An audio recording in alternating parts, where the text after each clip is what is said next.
Assalamualaikum warahmatullahi wabarakatuh. Berjumpa lagi dengan channel Islam Dalam Cerita. Kali ini akan dibacakan biografi dan perjalanan kewalian Kiai Haji Hamid Pasuruan. Bismillahirrohmanirrohim. Dengan menyebut nama Allah yang Maha Kuasa.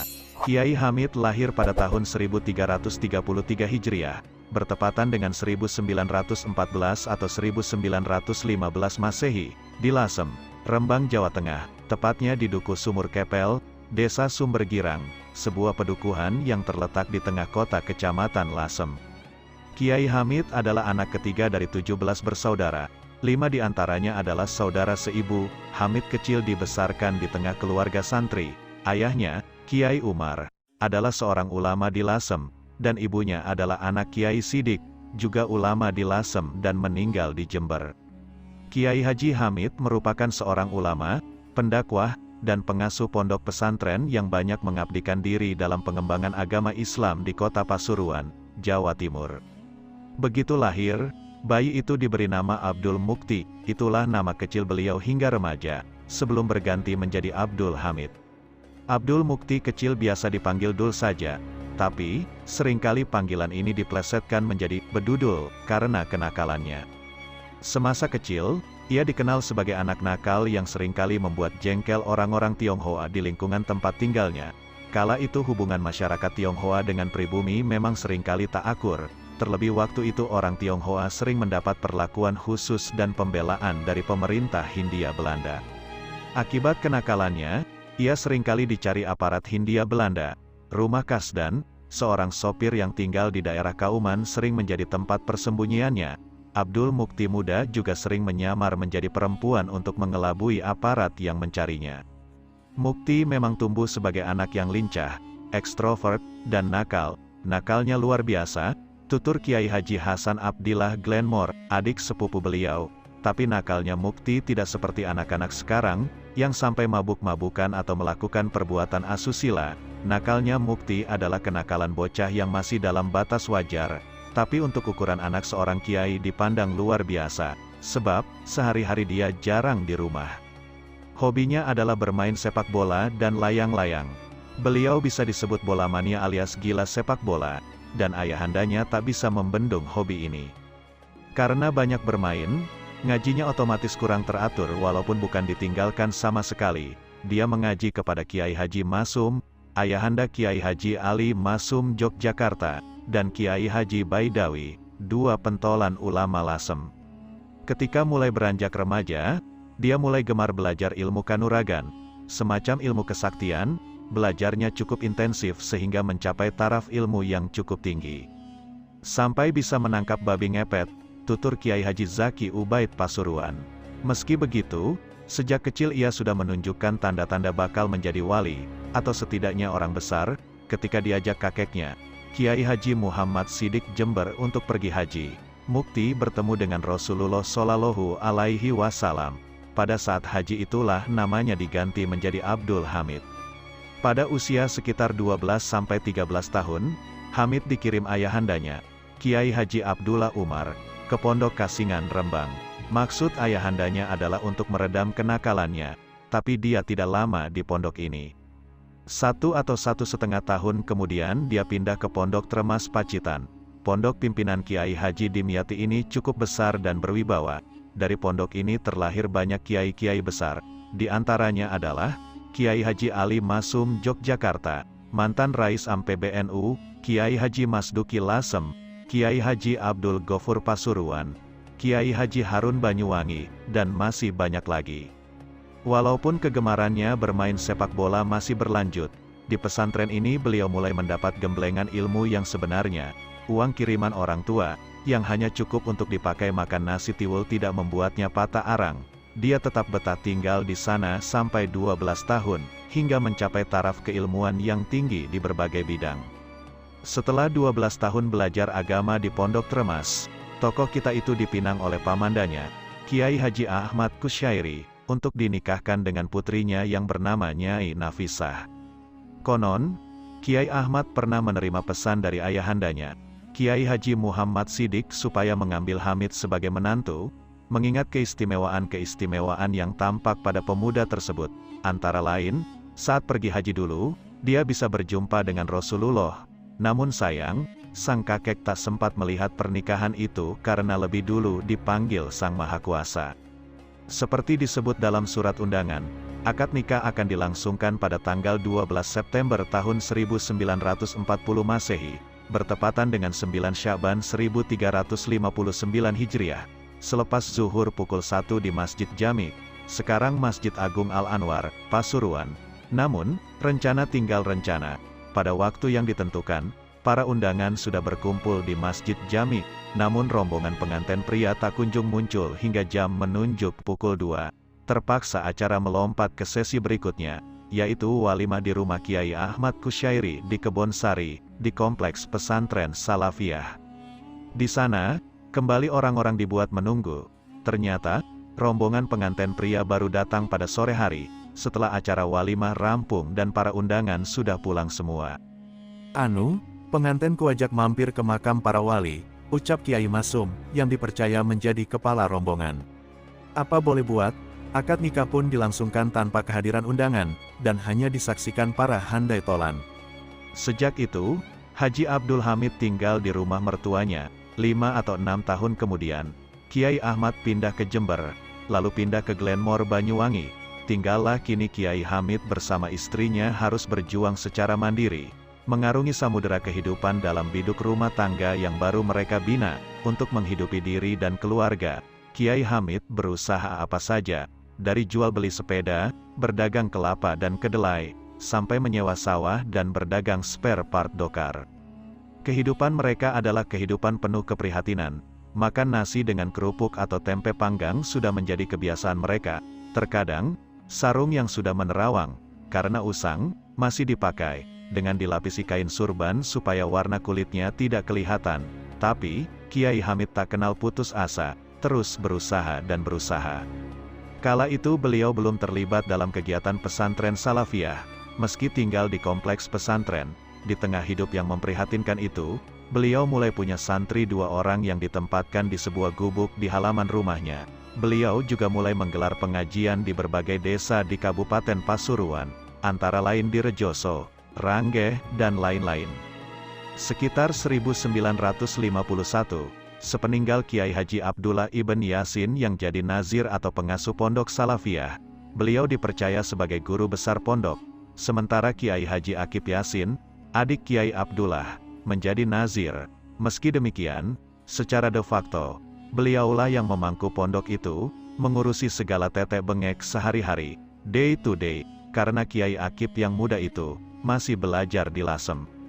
Kiai Hamid benar-benar berangkat dari titik nol dalam membina pondok Salafiyah, sebab, saat itu tidak ada santri. Para santri sebelumnya tidak tahan dengan disiplin tinggi yang diterapkan Kiai Abdullah. Walaupun tak ada promosi, satu demi satu santri mulai berdatangan. Prosesnya sungguh natural tanpa rekayasa. Perkembangannya memang tidak bisa dibilang melesat cepat, tapi gerak itu pasti, terus bergerak dan bergerak hingga kamar-kamar yang ada tidak mencukupi untuk para santri dan harus dibangun yang baru, hingga jumlah santrinya mencapai ratusan orang, memenuhi ruang-ruang pondok yang lahannya tak bisa diperluas lagi, karena terhimpit rumah-rumah penduduk, hingga pada akhirnya, terdorong oleh perkembangan zaman, fasilitas baru pun perlu disediakan, yaitu madrasah klasikal. Perkembangan itu berjalan lurus dengan kepribadian beliau. Dari semula hanya dipanggil haji, lalu diakui sebagai kiai, pengakuan masyarakat semakin membesar, tamunya semakin lama semakin banyak, terutama setelah wafatnya Habib Jafar As-Segaf, wali terkemuka Pasuruan waktu itu yang jadi guru spiritualnya, sekitar 1954, sinarnya semakin membesar. Kiai Hamid sendiri mulai diakui sebagai wali beberapa tahun kemudian, sekitar awal 1960-an. Pengakuan akan kewalian itu kian meluas, hingga akhirnya mencapai taraf mutafak alaih, yang artinya, disepakati semua orang, termasuk di kalangan mereka yang selama ini tak mudah mengakui kewalian seseorang. Ketika Kiai Hamid mulai berkiprah di Pasuruan, tak sedikit orang yang merasa tersiingi, terutama ketika beliau menggelar pengajian di kampung-kampung. Maklumlah, beliau seorang pendatang. Ada kiai setempat yang menuduh beliau mencari pengaruh, dan menggerogoti santri mereka, padahal, Kiai Hamid mengajar di sana atas permintaan penduduk setempat. Ibarat kata pepatah Jawa, becik ketitik, ala ketara, lambat laun beliau dapat menghapus kesan itu, bukan dengan rekayasa atau politik pencitraan yang canggih, melainkan dengan perbuatan nyata, dengan tetap berjalan lurus, dan terutama dengan sikap tawadu. Kehadiran beliau akhirnya dapat diterima sepenuhnya. Bahkan mereka menaruh hormat pada beliau justru karena sikap tawadu itu. Beliau memang rendah hati. Kalau menghadiri suatu acara, beliau memilih duduk di tempat orang-orang biasa, yaitu di belakang, bukan di depan. Kiai Hamid selalu depis atau menyembunyikan diri di pojok, kata Kiai Hasan Abdillah. Beliau bersikap hormat pada siapapun, dari yang miskin sampai yang kaya, dari yang jelata sampai yang berpangkat, semua dilayaninya, semua dihargainya. Misalnya, bila sedang menghadapi banyak tamu, beliau memberikan perhatian pada mereka semua. Mereka ditanyai satu persatu sehingga tak ada yang merasa disepelekan.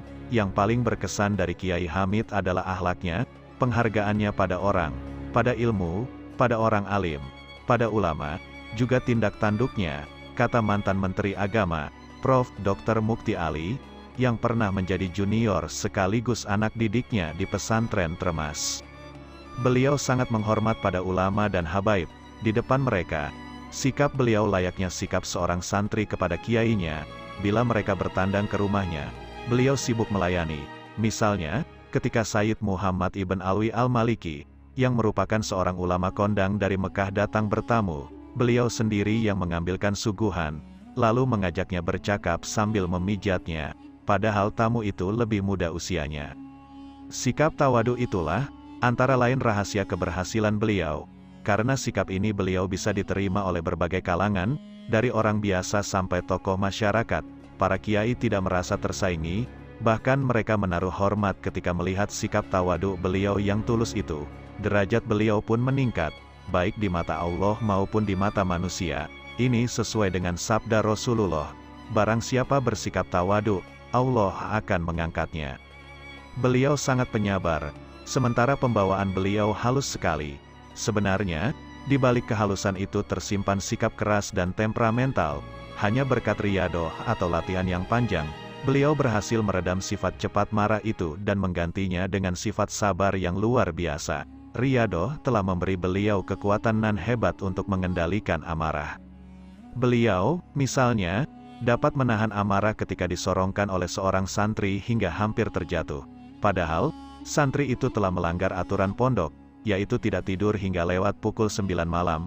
Waktu itu hari sudah larut malam. Beliau disorongkan karena dikira seorang santri. Sudah malam, ayo tidur. Jangan sampai ketinggalan salat subuh berjamaah, kata beliau dengan suara halus sekali. Beliau juga tidak marah mendapati buah di kebun beliau habis dicuri para santri dan ayam ternak beliau ludes dipotong mereka. Pokoknya, barang-barang di sini kalau ada yang mengambil, berarti bukan rezeki kita, kata beliau. Pada saat-saat awal beliau memimpin pondok pesantren Salafiyah, seorang tetangga sering melempari rumah beliau. Ketika tetangga itu punya hajat, beliau menyuruh seorang santri membawa beras dan daging ke rumah orang tersebut. Tentu saja orang itu kaget, dan sejak itu kapok, tidak mau mengulangi perbuatan usilnya tadi. Beliau juga tidak marah, ketika seorang yang hasut mencuri daun pintu yang sudah dipasang pada bangunan baru di pondok. Melalui riyadoh dan mujahadah atau memerangi hawa nafsu yang panjang, beliau telah berhasil membersihkan hati beliau dari berbagai penyakit, tidak hanya penyakit takabur dan amarah, tapi juga penyakit lainnya. Beliau sudah berhasil menghalau rasa iri dan dengki. Beliau sering juga mengarahkan orang untuk bertanya kepada kiai lain mengenai masalah tertentu. Sampeyan tanya saja kepada Kiai Gofur, beliau ahlinya, kata beliau kepada seseorang yang bertanya masalah fikih. Beliau pernah marah kepada rombongan tamu yang telah jauh-jauh datang ke tempat beliau, dan mengabaikan kiai di kampung mereka. Beliau juga tak segan memberikan sejumlah santrinya kepada Kiai Haji Abdur Rahman, yang tinggal di sebelah rumahnya, dan kepada Ustadz Soleh, keponakannya yang mengasuh pondok pesantren Hidayatus Salafiyah.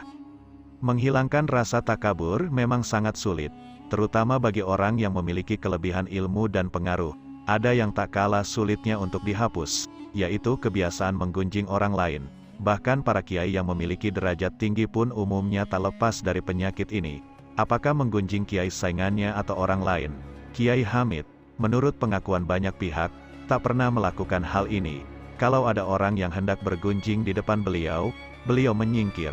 Sampai Kiai Haji Ali Masum berkata, "Wali itu ya Kiai Hamid itulah." Beliau tidak mau menggunjing atau ngerasani orang lain. Kiai Hamid dianugerahi mengetahui apa yang ada di benak orang misikat. Misalnya, dia sering tertebak apa yang ada di benaknya. Beliau tahu apa maunya orang. Katanya, "Saya kalau ada apa-apa belum bilang," tapi beliau sudah menjawab. Hal yang sama dialami Gus Sobih Ubay, Ahmad Afandi, Syamsul Huda, Gus Hadi Ahmad, dan lain-lain. Rata-rata mereka punya pengalaman, sebelum sempat mengadu, tapi sudah diberi jawaban terlebih dahulu. Said Amdad Pasuruan, dulunya tidak percaya pada wali, dia orang rasional. Mendengar kewalian Kiai Hamid yang tersohor kemana-mana dia jadi penasaran. Suatu kali ia ingin mengetes, "Saya ingin diberi makan Kiai Hamid. Coba dia tahu apa tidak," katanya dalam hati ketika pulang dari Surabaya. Setibanya di Pasuruan, dia langsung ke pondok Salafiyah pesantrennya Kiai Hamid. Waktu itu pas mau jamaah sholat Isya, usai sholat Isya, ia tidak langsung keluar dan membaca wirid dulu. Sekitar pukul 20.30 waktu Indonesia Barat, jamaah sudah pulang semua. Lampu teras rumah Kiai Hamid pun sudah dipadamkan. Dia melangkah keluar, dia melihat orang melambaikan tangan dari rumah Kiai Hamid. Dia pun menghampiri, ternyata yang melambaikan tangan adalah tuan rumah alias Kiai Hamid sendiri. "Makan di sini ya," kata beliau. Di ruang tengah hidangan sudah ditata. "Maaf ya, lauknya seadanya saja. Sampeyan tidak bilang dulu sih," kata Kiai Hamid dengan ramahnya. Said merasa disindir. Sejak itu dia percaya Kiai Hamid adalah seorang wali. Kiai Hamid, seperti para wali lainnya, beliau adalah tiang penyangga masyarakatnya. Tidak hanya di Pasuruan tapi juga di tempat-tempat lain. Beliau adalah soko guru moralitas masyarakatnya. Beliau adalah cermin untuk melihat borok-borok diri. Beliau adalah teladan. Beliau adalah panutan. Beliau dipuja. Di mana-mana dirubung orang. Kemana-mana dikejar orang. Walaupun beliau sendiri tidak suka. Bahkan marah kalau ada yang mengkultuskan beliau. Bagaimanapun beliau manusia biasa. Rasulullah pun manusia biasa, yang harus merasakan kematian. Sabtu 9 Rabiul Awal 1403 Hijriah, bertepatan dengan tanggal 25 Desember tahun 1982 Masehi, menjadi awal berkabung panjang bagi masyarakat Muslim Pasuruan, dan Muslim di tempat lain. Hari itu, saat ayam belum berkokok, hujan tangis memecah kesunyian di rumah dalam kompleks pesantren Salafiyah. Setelah jatuh anfal beberapa hari sebelumnya dan sempat dirawat di Rumah Sakit Islam Surabaya karena penyakit jantung yang akut, beliau menghembuskan nafas terakhir. Inna lillahi wa inna ilaihi rajiun. Umat pun menangis, Pasuruan seakan terhenti. Bisu oleh duka yang dalam, puluhan, bahkan ratusan ribu orang berduyun-duyun membanjiri Pasuruan, memenuhi relung-relung Masjid Agung Al-Anwar dan alun-alun kota, memadati gang-gang dan ruas-ruas jalan yang membentang di depannya. Mereka, dalam gerak serentak, di bawah komando seorang imam, Kiai Haji Ali Masum Yogyakarta, mengangkat tangan, Allahu Akbar, 4 kali dalam salat janazah yang kolosal. Allahumma ikfir lahu warhamhu. Ya Allah ampunilah dosanya dan rahmatilah dia. Demikianlah sedikit kisah dari Kiai Haji Hamid Pasuruan. Sesungguhnya Allah lah yang maha tahu tentang kisah-kisah para walinya. Wassalamualaikum warahmatullahi wabarakatuh.